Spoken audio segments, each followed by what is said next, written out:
And you haven't seen the paperwork. He could be telling you that just to be telling you that on camera. Right. You know, he about to set up 100 mother. You know, that's how that go, man. You stay solid. Some of us gonna make it, some of us ain't. That's just how it gonna be. I hope I don't upset you, Tekashi, but what does it feel to be the richest rat in the world? I mean, it feels pretty good. I mean, I put a lot of bad people away. I saved the world. I mean, you know what I'm saying? I saved, I'm like Batman at this point, you know what I'm trying to say? So what is your advice to all these young kids out there that are trying to be gangsters?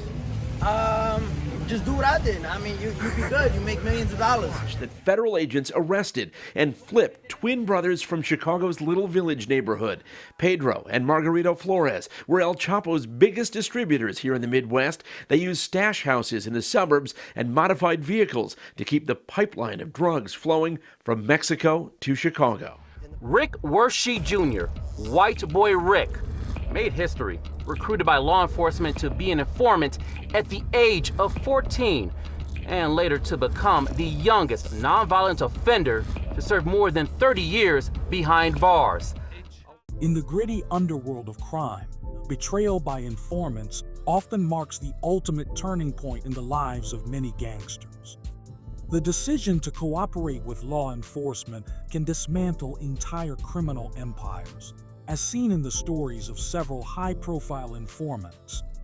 From the infamous Flores twins, who played a crucial role in bringing down El Chapo, to the shocking revelations of Renee Enriquez, a former high-ranking member of the Mexican Mafia. These individuals' decisions to turn informant have had profound impacts on their communities and the criminal organizations they once served. This compilation explores the dramatic tales of 5 notorious gangsters turned informants: the Flores twins, Terrence Gangsta Williams, Tekashi 6ix9ine, White Boy Rick, and Renee Enriquez. This individual, say he's from Bell Gardens, say he's from Montebello. A Mexican Mafia member will contact him and say, who are the connections in your neighborhood? Can you contact them for me? And tell them that you're my representative here and that you want to establish a conduit between me and them. And they'll be utilized that way. And we'll re-infiltrate that community and have it even a stronger hold than when you took the youngster out. So all you're doing is you're immersing that kid into a world where there's no regression. I mean, he can't go back. Once he's involved with the Mexican Mafia, it's in for penny, in for pound. You can't get in and say, I don't want to play no more. The structure of the Mexican Mafia is comprised of 3 components. The members. There are about 100 members in the United States, including the federal prisons, Arizona state prisons, California state prisons, and members in society. It's a small group, but it's very powerful. The members believe in a contractionary philosophy. Fewer members, bigger pieces of the pie. That's why there's so few numbers. There are also the camaradas, who are next in the descending rung of power and importance in the organization.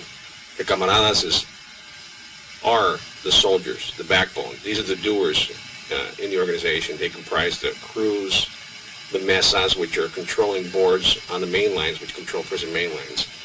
They pretty much effectuate most of Mexican Mafia activity in society and in prisons. Every Sureño throughout the United States understands what the Black Hand is. Every rival or the organization knows what the Black Hand represents.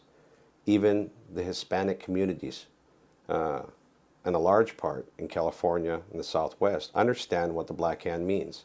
This has become ingrained in the lore of the prison subculture, Hispanic gang subculture, and mainstream community. This is our one identifying symbol. It's typically the left hand that's pointed outwards in a tattoo, or a left handprint. It may appear to be the right. Renee Enriquez was a high-ranking member of the Mexican Mafia, also known as La Ime, a notorious prison gang that extended its influence to street gangs across California. Born on July 7, 1962, in Artesia, California, Enriquez's life took a criminal turn early on, leading him to commit a series of armed robberies by his late teens. At 19, he was introduced to the Mexican Mafia while imprisoned at the Duel Vocational Institution. where he quickly rose through the ranks due to his ruthless efficiency as a hitman. By 1985, Enriquez had become a fully fledged member of Rene, helping to shape the gang into a highly organized and powerful entity. The Mexican Mafia exerted control over various criminal activities, including drug trafficking, extortion, and protection rackets, with Enriquez playing a crucial role in enforcing and expanding the gang's influence.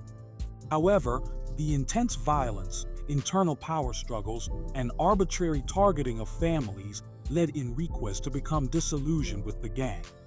In 2002, after nearly a decade in solitary confinement, Enriquez decided to leave the Mexican Mafia and offered to cooperate with law enforcement.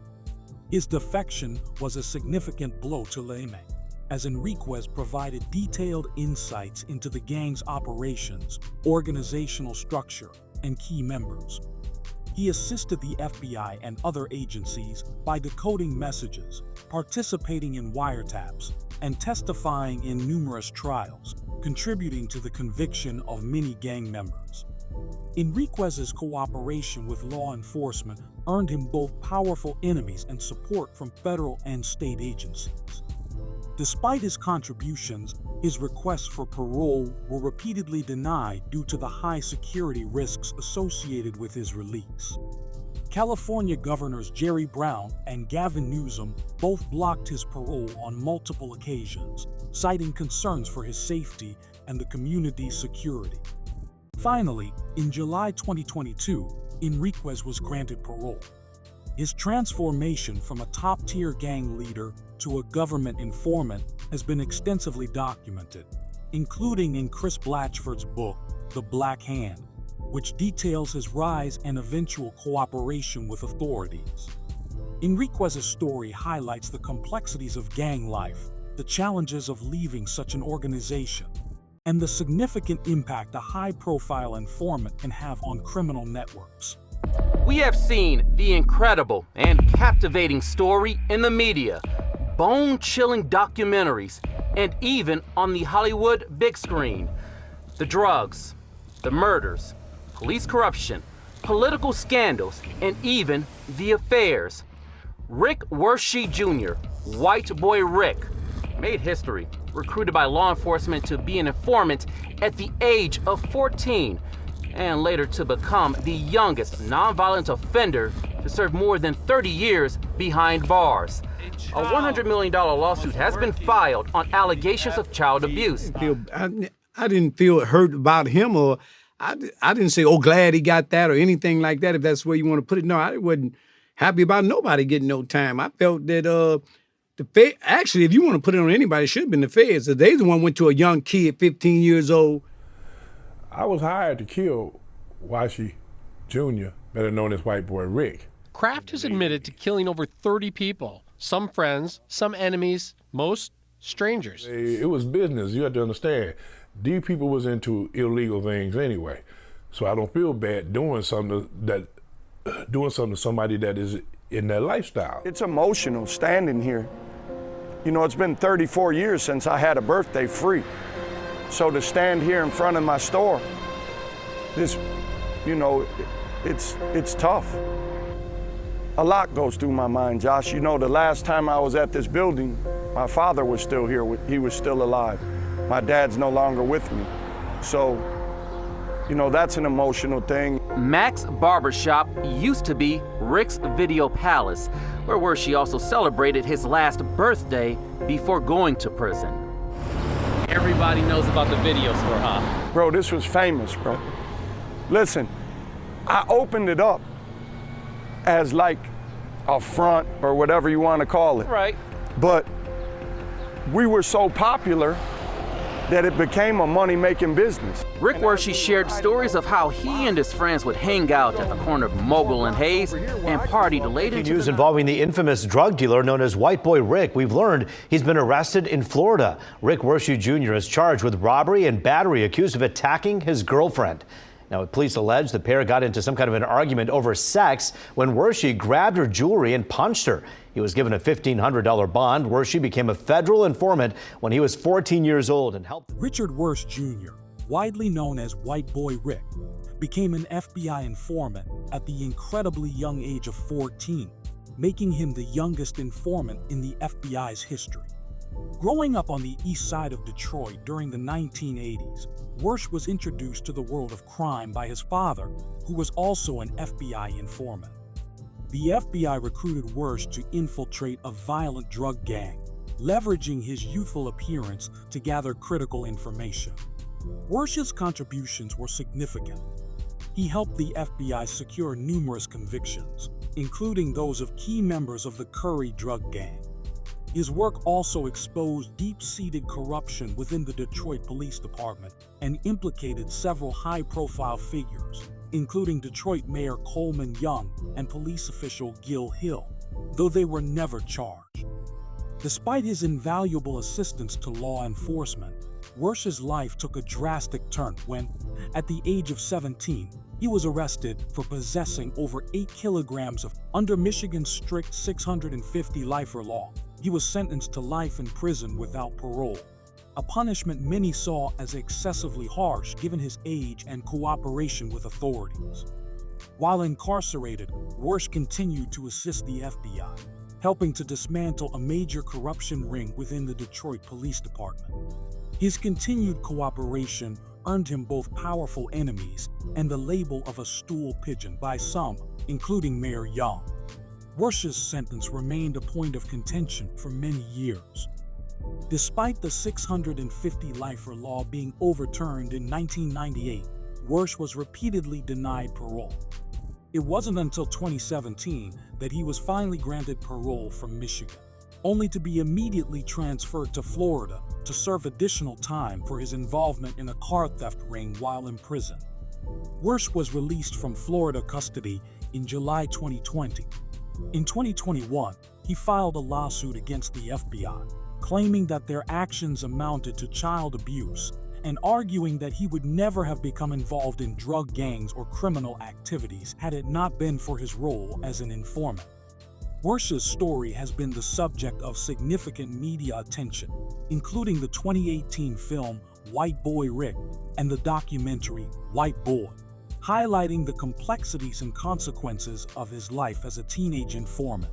I hope I don't upset you, Tekashi, but what does it feel to be the richest rat in the world? I mean, it feels pretty good. I mean, I put a lot of bad people away. I saved the world. I mean, you know what I'm saying? I'm like Batman at this point, you know what I'm trying to say? So what's your advice to all these young kids out there that are trying to be gangsters? Just do what I did. I mean, you be good. You make millions of dollars. You know what I'm saying? Kidnap me, beat the shit out of me on video and everything? I'm supposed to be loyal to that? No, you know what? You know what it is? Y'all don't want to accept the fact that those is all true facts. Y'all don't want to y'all understand why I snitch. Y'all understand. Y'all don't want to understand. It's not that y'all don't understand. Y'all don't want to understand. Y'all don't want to understand that, damn, this kid really was, he moved their families out of poverty. He paid for schools for all of the members, whatever, but he snitched on them. Why? Were they loyal to me? Because when I met son, he was sleeping on the rug. I give him money. Yo, look, listen, I'm a rainbow Mexican hair kid. I rap. I'm not about that gang shit, but listen, I know how to get us out. Let me ask you something. What's the definition of a snitch? In this case, the definition: who rats out people that they were tight with, rats them out to law enforcement. What's loyalty to you, Charles? Loyalty would be that you don't snitch on the people closest to your friends. If another TMZ staff member kidnaps you, is that loyal to you? You're working right now. If Harvey's stealing all of the money that you're making right now and gives you crumbs of it, but is taking majority of the money, is that loyal to you? These are my people. What I did wasn't snitching. What I did was being smart and realize that God put me there to cut my grass so I could see the snakes in my grass. Put this in perspective and really follow me here. Imagine I would have stood tall, right? Kept it real, did the 47 years right now. Right? Well, you wouldn't be on the podcast, that's for sure. Yeah, and that's what I'm trying to get to. Who would be here right now? Daniel Hernandez, known by his stage name Tekashi 6ix9ine, became widely known not only for his music, but also for his role as an informant in a high-profile federal case against the Nine Trey Gangsta Bloods, a violent street gang. 6ix9ine's involvement with Nine Trey began as his music career took off, with the gang providing protection and street credibility in exchange for financial support. This relationship, however, led to his entanglement in serious criminal activities, including racketeering, drug trafficking, and violent crimes. In 2018, 6ix9ine was arrested on multiple charges, facing potentially decades in prison. Faced with these severe consequences, Tekashi chose to cooperate with federal authorities. His cooperation included testifying against several Nine Trey members, providing detailed information about the gang's operations, and implicating numerous associates in various crimes. This testimony was pivotal in securing convictions for many high-ranking members of the gang. His detailed accounts and willingness to turn informant were critical in the prosecution's case, leading to significant prison sentences for those involved. 6ix9ine's decision to cooperate was highly controversial, especially within the hip-hop community, where such actions are often viewed as betrayal. Despite the backlash, his cooperation substantially reduced his own sentence. Initially facing a mandatory minimum of 47 years in prison, his sentence was reduced to just 2 years, with credit for time served. Following his release, 6ix9ine continues to be a polarizing figure, balancing his music career while dealing with the repercussions of his past actions and the ever-present threats from those he testified against. His story is a striking example of the complexities and dangers associated with the criminal justice system and gang affiliations. Oh, and I also gave him some murders with Sterling and Dooney. So some of my people that I'm at odds with now, even BG was upset about it too, because they was like, man, you know, you tell it on the dead. You know, I didn't look at it like at the time. I was like, well, you know, this is a way I can get up out of prison. You know, I'm not testifying on no one. You know, I'm gonna give them this here. They're gonna cut my time. Cool. You know. Dead to a real. Everything he did in the game don't even count. He's talking about he ratting on the dead. I ain't dead. Lab ain't dead. Come on, the world. Let me chill out. Brother, what's the relationship with Gangsta today? And what's y'all relation? How y'all can? 8-5, he speak up on it himself. I held blood down. And, you know, we got it in early on. You hear me? That HB shit come from 5. You hear me? And Beezel. Beezel, my brother. You haven't seen the paperwork. He could be telling you that just to be telling you that on camera. Right. You know, he about to set up 100. You know, that's how it go, man. You stay solid. Some of us gonna make it, some of us ain't. That's just how it gonna be. You can take that gangster shit off your name, man. Real shit, man. That shit hurt me when I heard about that shit. You know, cause you know how all that city stand up for gangsta in Angola. Man. In that city, they stand up behind that. When I say Lee Luke, when I rep Baton Rouge and all, they want to come up, putting down and staying silent and put in work in the streets, they say gangster. That's one of the good names they say. And Terrence Gangsta Williams, the half-brother of Cash Money Records co-founders Brian Birdman Williams and Ronald Slim Williams, is a notable figure in the criminal underworld and hip-hop community. He was a member of the notorious Hot Boys gang, which later inspired the name of the famous rap group featuring Lil Wayne, Juvenile, Turk, and BG. In the late 1990s, Williams was involved in significant criminal activities, including drug trafficking and plotting murders. He was caught by the FBI through wiretaps while planning to kill rival drug dealers and shipping through the mail. In 1998, he pleaded guilty to engaging in a continuing criminal enterprise and solicitation for murder, resulting in a life sentence plus 20 years.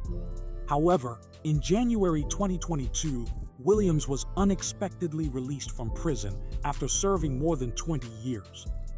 His release was reportedly due to his cooperation with federal authorities. Court records indicate that Williams provided substantial assistance to law enforcement.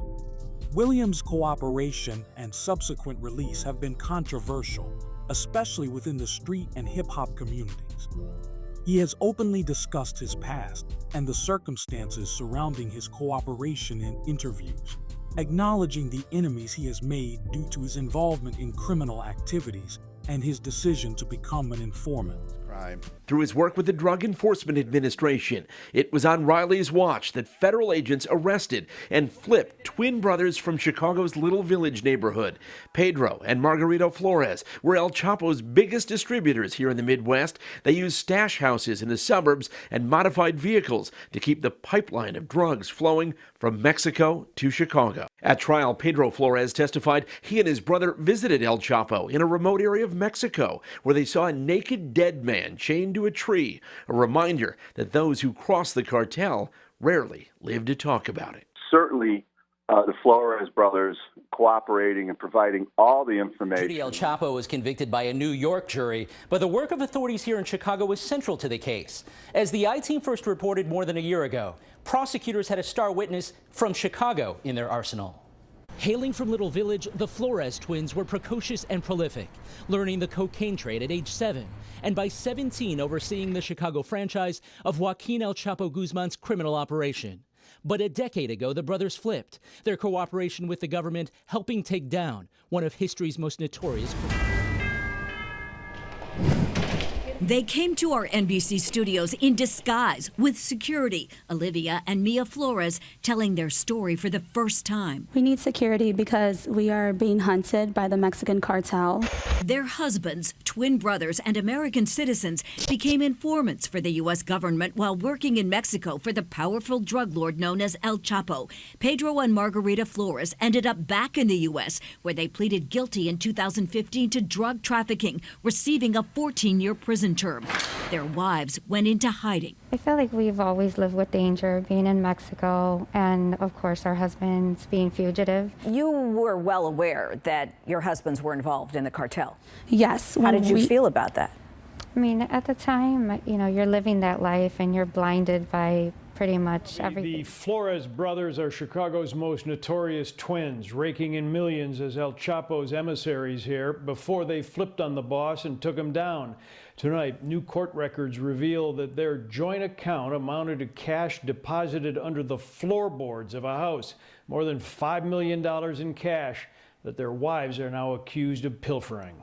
These are the Flores wives, Mia on the left and Olivia seen right, obviously not in witness protection, as are their husbands. The Flores wives appearing on this national TV show American Greed last year, talking about El Chapo's Sinaloa cartel. The streets of Chicago. For years, they and their husbands appeared to live normally here in Chicago's Little Village, all the while saying the husbands were making $10 million per month. And now, as Pedro and Margarito Flores have reportedly ended their prison time, Mia and Olivia are fighting to make sure they don't go to prison, as both wives face money laundering charges here at the federal courthouse in Chicago. Judy, money laundering charges march on tonight against Chicago's wives of the cartel. Mia and Olivia Flores are married to drug mob twin brothers Pedro and Margarito Flores.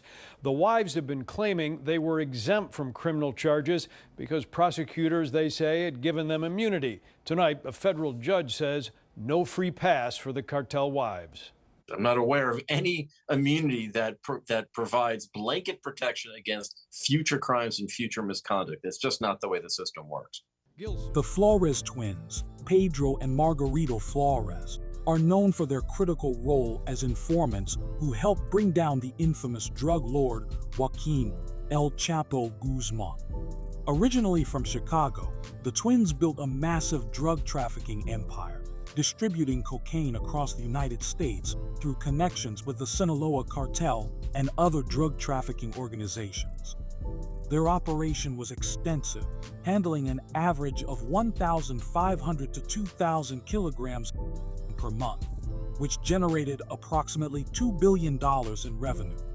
The twins operated primarily out of Chicago, but extended their reach to other major cities, including New York, Philadelphia, and Washington, D.C. In 2008, facing the immense risks of their criminal lifestyle and the danger posed by their cartel associations, the Flores twins decided to cooperate with U.S. law enforcement. Their cooperation included recording conversations with top cartel leaders, including El Chapo himself. This brave decision led to significant indictments against key figures in the Sinaloa cartel and the dismantling of the twin-owned drug distribution network. As a result of their cooperation, the twins provided valuable intelligence that led to numerous drug seizures and the arrest of high-level traffickers. Their testimony was pivotal in the eventual conviction of El Chapo, one of the most powerful and dangerous drug lords in the world. Despite their cooperation, the Flores brothers were sentenced to 14 years in prison due to the extensive damage their drug operations caused in Chicago and beyond.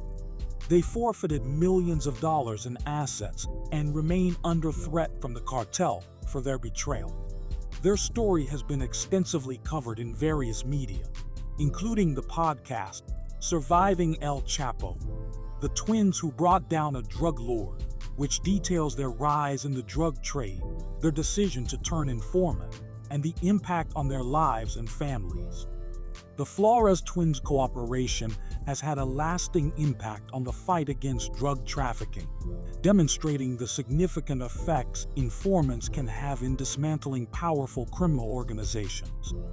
The stories of these gangsters turned informants underscore the complex and often perilous journey from crime to cooperation with law enforcement. Each narrative reveals not only the inner workings and influence of powerful criminal organizations, but also the personal costs and ongoing threats faced by those who choose to betray their former allies. From the dismantling of drug empires to exposing deep-seated corruption, these informants have played pivotal roles in law enforcement efforts, often at great personal risk. Their tales serve as a stark reminder of the harsh realities of gang life and the profound consequences of turning informant, reshaping the criminal landscape in significant ways.